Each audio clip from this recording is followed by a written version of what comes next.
living life, every day, late at night, not okay. All I want, and I pray, all I need are some better days.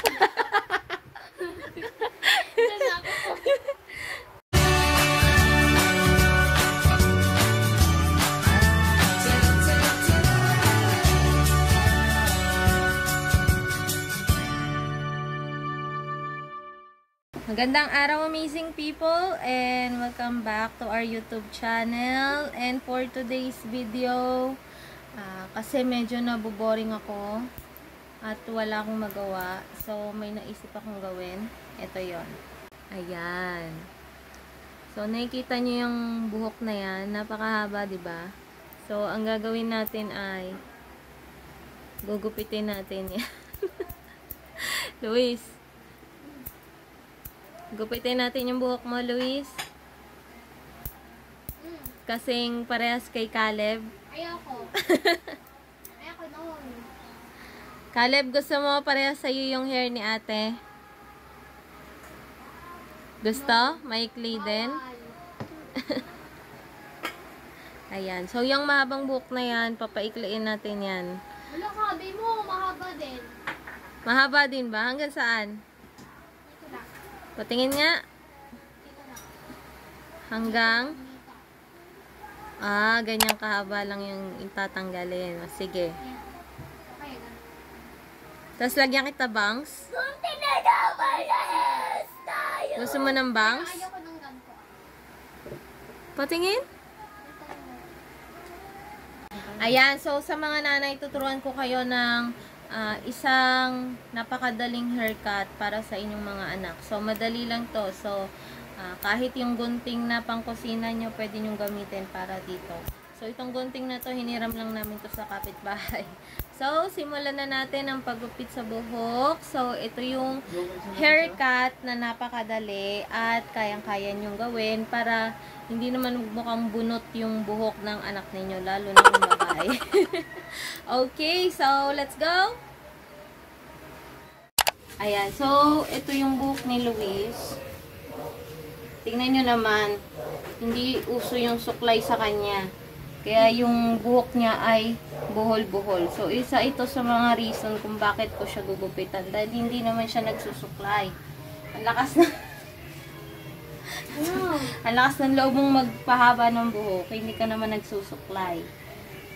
Ayan. So, ang first step ay maghihiwalay natin yung buhok sa harap. Ayan. So, mga ganyan. Umupo ka nga diretso. Ayan. So, hiwalay natin yan. Kabilaan. Para maiwasan na umikli siya ng sobra.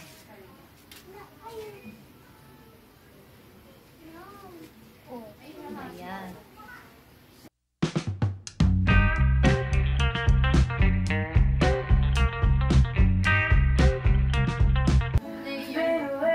So, itatali ko lang to.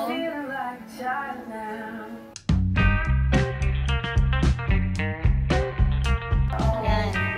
Ayan ang first step. Okay. Tapos, next step, pahilukuin natin siya.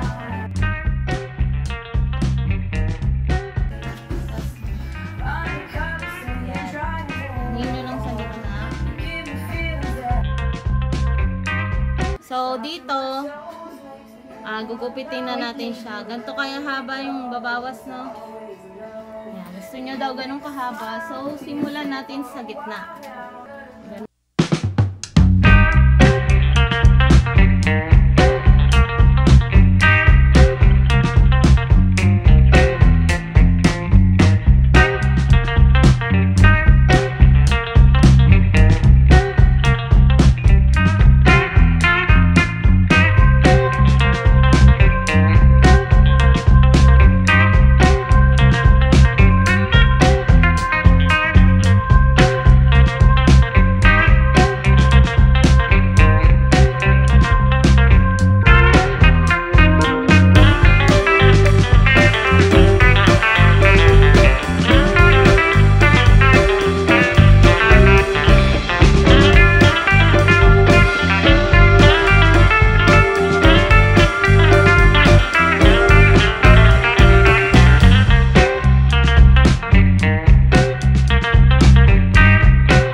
ba? Hanggang balikan mo pa din.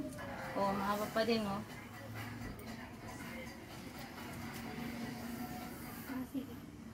Ayan. So, yung Si Yardy tumitingin. yung gupit niya, parang layer na siya, oh.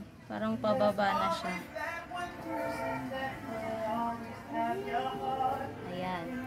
Nakapa-layer na yung buhok niya. Ayan. So, bakit natin tinali yung harap? Kasi kapag hindi natin tinali yung harap, magiging sobrang iksi ng harap. Mapupunta yan dito. So, hindi bagay yun sa kanya. So, ngayon naman, since nagupit na natin yan, ito namang harap tayo magpo-focus. Focus na. So, tanggalin nyo lang yung tali.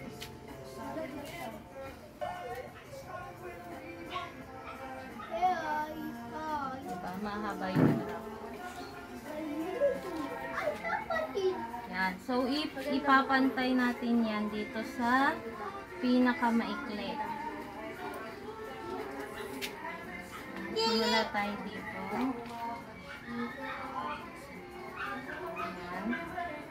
Ayan. So, gupitin natin. Ayan. Hanggang makarating tayo dito.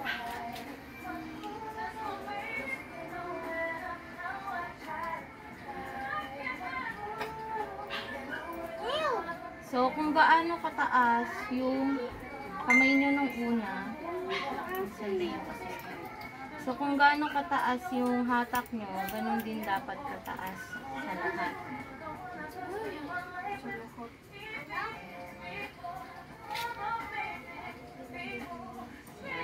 Kasi kapag tinaas natin siyang ganito, hindi na yun mapapantay. Mas mataas yung kamay nyo, mas maigsi. So, ang gagawin natin, dapat pare-parehas lang yung angle ng pagtaas nyo ng. Ayan. So, basically, ganyan yung itsura niya. So, aayusin pa natin yan mamaya. Ayan. So, kung nakikita nyo dito, lapit mo nga, boy. Wow, baby boss ha.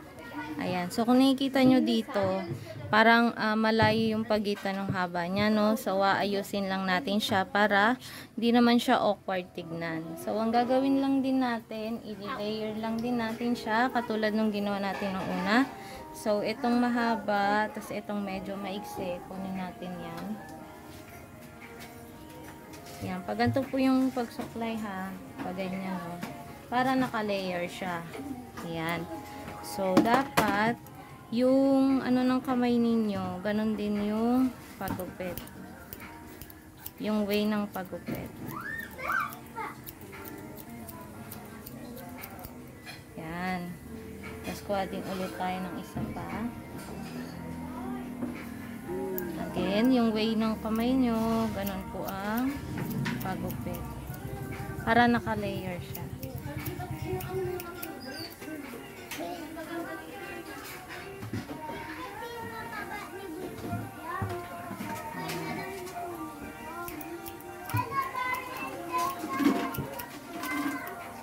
So, ganyan lang yung gawin nyo doon sa lahat. Yan, paikot. Ganun yung gawin nyo. So, yan na yung buhok niya. So, ginanon natin lahat, ha. So, parang nilayer natin lahat. So, may kita nyo. Medyo mahaba sa harap, tas maikli. Ayan. So, ganyan na yung itsura. So, ngayon naman, gusto nyo ng bangs. So, gagawa natin siya ng bangs. Bangs. Manipis lang. Ayan. So, sa bangs, manipis lang yung ilalagay natin na bangs. So, yung parang nandun lang sa harap na buhok niya. So, yan. Nipisan lang natin para pag nagkamali tayo. Manipis lang. Pag nagkamali. Uy, dawiretso ka ng ulo. Ang likot naman na itong ginugupitan ko. Sige, di magpantay yung bangs mo. Mukha kang coconut. Yan. So, ihiwalay muna natin to. Yan. Ito yung bangs niya. Hanggang saan ang gusto mo.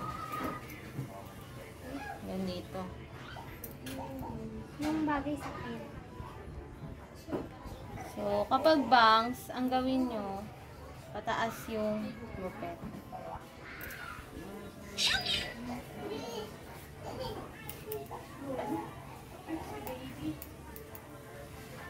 Ayan, medyo mahaba pa, no? So, bawasan pa natin.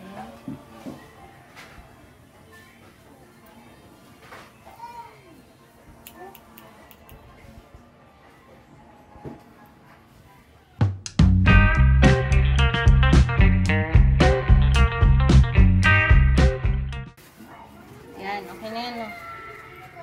Okay na ba yan? Or iklan pa natin? May clay pa? Okay na yan. Magtiwala ka lang.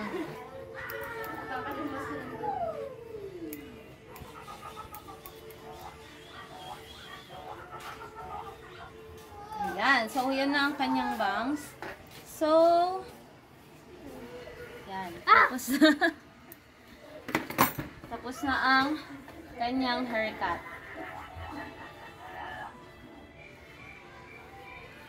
Harap dito. Maharap ako dyan na. Ang likit naman ng buhok. Ay. Ang dami ko Okay, na so, maliligo muna siya para makita natin ng maayos yung kanyang buhok. Okay, ligo na.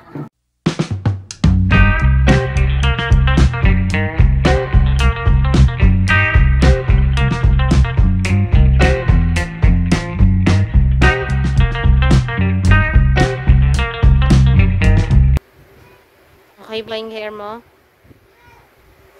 Okay. Happy ka? Parang napipilitan ka lang ah. Happy ka ba? Oo nga, napipilitan. Talikod ka. Okay. So, ganyan sa likod. Naka-layer. Yan. Tapos sa harap. Harap! Wow! Hello? Mukha kang 7 years old. Hindi. Okay. So, outro ka na. Huh?